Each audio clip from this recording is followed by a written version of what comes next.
گھبراہٹ ایک عام انسانی احساس ہے۔ ہم سب کو اس کا تجربہ اس وقت ہوتا ہے جب ہم کسی مشکل یا کڑے وقت سے گزرتے ہیں۔ خطرات سے بچاؤ، چوکنا ہونے اور مسائل کا سامنا کرنے پر خوف اور گھبراہٹ مفید ثابت ہو سکتے ہیں۔ تاہم اگر یہ احساسات شدید ہو جائیں یا بہت عرصے تک رہیں تو یہ ہمیں ان کاموں سے روک سکتے ہیں جو ہم کرنا چاہتے ہیں، اور اس کے نتیجے میں ہماری زندگی جو ہے وہ بہت پینفل ہو سکتی ہے۔ گھبراہٹ کا شکار افراد ان علامات کی وجہ سے سمجھتے ہیں کہ انہیں کوئی شدید جسمانی بیماری ہو گئی ہے۔ گھبراہٹ سے ان علامات میں اور زیادہ اضافہ ہو جاتا ہے، اور گھبراہٹ کے غیر متوقع اچانک دورے کو پینک کہتے ہیں۔ اگر گھبراہٹ اور پینک کے ساتھ ڈپریشن بھی ہو سکتا ہے۔ جب ہم اداس ہوتے ہیں تو ہماری بھوک ختم ہو جاتی ہے اور مستقبل تاریک اور مایوس کن نظر آتا ہے۔ گھبراہٹ کی علامات دو طرح کی ہوتی ہیں: جسمانی علامات اور ذہنی علامات۔ ذہنی علامات میں شامل ہیں ہر وقت پریشانی کا احساس، تھکن کا احساس، توجہ مرکوز نہ کر سکنا، چڑچڑے پن کا احساس اور نیند کے مسائل۔ جبکہ جسمانی علامات میں ہیں دل کی دھڑکن تیزی سے محسوس ہونا، زیادہ پسینے آنا، پٹھوں میں کھچاؤ اور درد، سانس کا تیزی سے چلنا، سر چکرانا، بے ہوش ہو جانے کا ڈر، بد ہضمی اور اسہال۔ ایسا شخص جسے فوبیا ہو اور اس میں اوپر بیان کی گئی گھبراہٹ کی شدید علامات پائی جاتی ہوں، لیکن یہ اس وقت ظاہر ہوتی ہے جب وہ کسی ایسی خاص صورتحال میں ہوں جس میں انہیں شدید گھبراہٹ ہوتی ہو۔ دیگر اوقات میں انہیں گھبراہٹ نہیں ہوتی۔ اگر آپ کو کسی جانور کا خوف ہے تو آپ اس وقت بالکل ٹھیک رہیں گے جب وہ جانور آس پاس نہیں ہوگا۔ اگر آپ کو بلندی کا خوف ہے تو آپ زمین پہ بالکل ٹھیک رہیں گے، اور اگر آپ کو ہجوم کا خوف ہے تو آپ اکیلے میں آرام دہ رہیں گے۔ فوبیا میں مبتلا شخص ایسی ہر صورتحال سے بچنے کی کوشش کرتا ہے جو اسے گھبراہٹ میں مبتلا کر سکتی ہے، لیکن اصل میں اس طرح وقت گزرنے کے ساتھ ساتھ یہ فوبیا شدید ہو جاتا ہے۔ اس بیماری سے متاثرہ افراد کو معلوم ہوتا ہے کہ ایسا کوئی حقیقی خطرہ نہیں ہے۔ انہیں اپنے خوف بے وقوفانہ لگتے ہیں، لیکن اس کے باوجود وہ انہیں کنٹرول نہیں کر سکتے۔ وہ فوبیا جو کسی پریشان کن واقعے یا حادثے کے نتیجے میں شروع ہوا ہو، اس کے ختم ہونے کے امکانات زیادہ ہوتے ہیں۔ ہم میں سے کچھ لوگوں کی طبیعت اس طرح کی ہوتی ہے کہ وہ ہر بات پہ پریشان رہتے ہیں۔ تحقیقات سے پتہ چلتا ہے کہ اس طرح کی طبیعت جینز کے ذریعے وراثت میں بھی مل سکتی ہے۔ تاہم وہ لوگ بھی جو قدرتی طور پہ ہر وقت پریشان نہیں رہتے، اگر ان پہ بھی مستقل دباؤ پڑتا رہے تو وہ بھی گھبراہٹ کا شکار ہو جاتے ہیں۔ کبھی کبھار گھبراہٹ کی وجہ بہت واضح ہوتی ہے، اور جب مسئلہ حل ہو جائے تو گھبراہٹ بھی ختم ہو جاتی ہے۔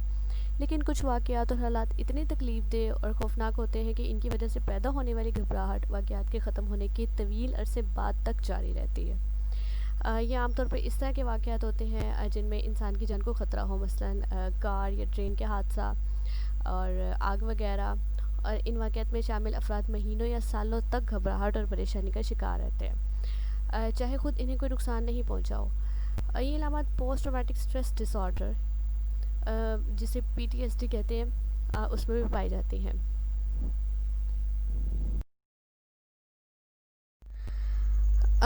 اگر ہمیں بہت زیادہ دباؤ میں رہنا پڑے تو ظاہر ہے یہ ہم بہت زیادہ پریشان ہو جائیں گے۔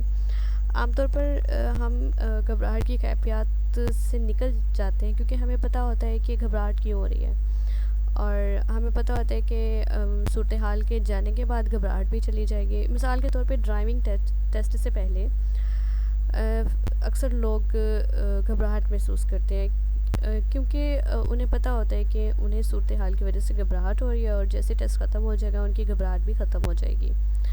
لیکن بعض لوگ بہت زیادہ وقت کے لیے اس گھبراہٹ اور خوف کا احساس اپنے ساتھ لیے باندھے پھرتے ہیں۔ انہیں نہیں پتہ ہوتا کہ کس وجہ سے گھبراہٹ ہو رہی ہے اور کب اور کیسے ختم ہوگی۔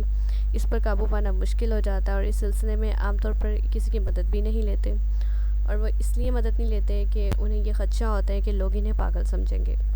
جبکہ حقیقت یہ ہے کہ گھبراہٹ اور خوف میں مبتلا لوگ، یعنی کہ انگزائٹی اور فوبیا میں مبتلا لوگ، شاذ و نادر ہی کسی ذہنی بیماری میں مبتلا ہوتے ہوں گے۔ جتنی جلدی مدد حاصل کی جائے اتنا ہی بہتر ہوگا، بجائے اس کے کہ خاموشی سے تکلیف برداشت کی جائے۔ گھبراہٹ اور خوف میں مبتلا لوگ ان احساسات کے بارے میں کسی سے، حتیٰ کہ گھر والوں یا قریبی دوست، کسی سے بھی اس بات کا ذکر نہیں کرتے۔ اس کے باوجود یہ بات صاف ظاہر ہوتی ہے کہ وہ ٹھیک نہیں ہے۔ اس مسئلے میں مبتلا فرد بہت زیادہ تناؤ کا شکار رہیں گے، اور معمول کی آوازوں، مثلا دروازے کی گھنٹی یا کار کے ہارن سے بھی بہت زیادہ پریشان ہو جائیں گے اور چونک جائیں گے۔ وہ چڑچڑے پن کا شکار ہو جائیں گے، اور جس کی وجہ سے قریبی فرد سے بہت زیادہ بحث بھی کریں گے، اور خاص طور پر اس وقت جب انہیں اندازہ ہو کہ وہ کوئی مخصوص کام نہیں کر پا رہے۔ دوست اور گھر والے جو ہیں وہ گھبراہٹ کی وجہ سے ہونے والی تکلیف کو سمجھتے تو ہیں، لیکن یہ تمام پریشانیاں انہیں بلا وجہ لگتی ہیں۔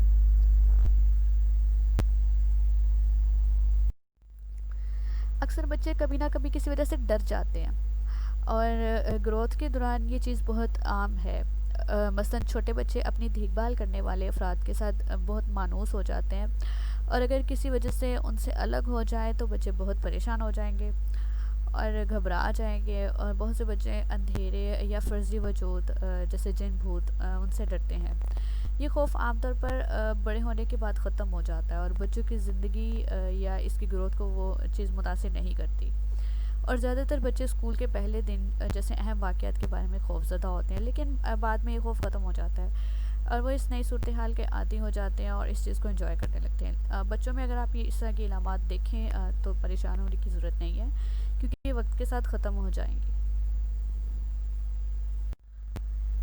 نوجوانوں کا مزاج جو ہے وہ اکثر بدلتا رہتا ہے، اور ان کی پریشانی کی وجوہات مختلف ہو سکتی ہے، جیسے کہ وہ کیسے لگ رہے ہیں، دوسرے لوگ ان کے بارے میں کیا سوچتے ہیں، اور عموماً لوگوں سے ان کے تعلقات کیسے ہیں، اور خصوصاً اپوزٹ جینڈرز سے ان کے تعلقات کیسے ہیں، اور ان پریشانیوں کے بارے میں بات چیت کر کے ان پہ قابو پایا جا سکتا ہے۔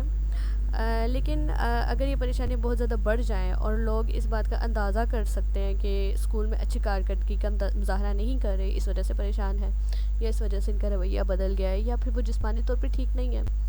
اگر کوئی بچہ یا نوجوان یہ محسوس کرے کہ پریشانی یا گھبراہٹ یا خوف ان کی زندگی تباہ کر رہے ہیں، تو جلد از جلد کسی ماہر سے ان کو مشورہ کرنا چاہیے۔ آپ یقین کریں، مسئلے کے بارے میں گفتگو کرنا بہت ہی فائدہ مند ثابت ہو سکتا ہے۔ جب مسئلہ فوری نوعیت کا ہو، فار ایگزامپل ڈائیورس ہے، بچے کی بیماری ہے، یا نوکری چھوٹ گئی ہے، تو آپ اس وقت سوچتے ہیں کہ کس سے بات کی جائے۔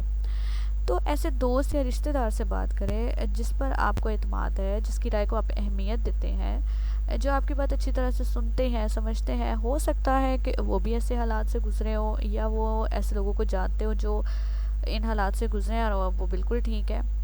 بات کرنے کے موقع سے ہمیں یہ پتہ چلے گا کہ دوسرے لوگ جو ہیں وہ ان مسائل کا سامنا انہوں نے کیسے کیا، کیسے اپنے اس مسئلے کو حل کیا۔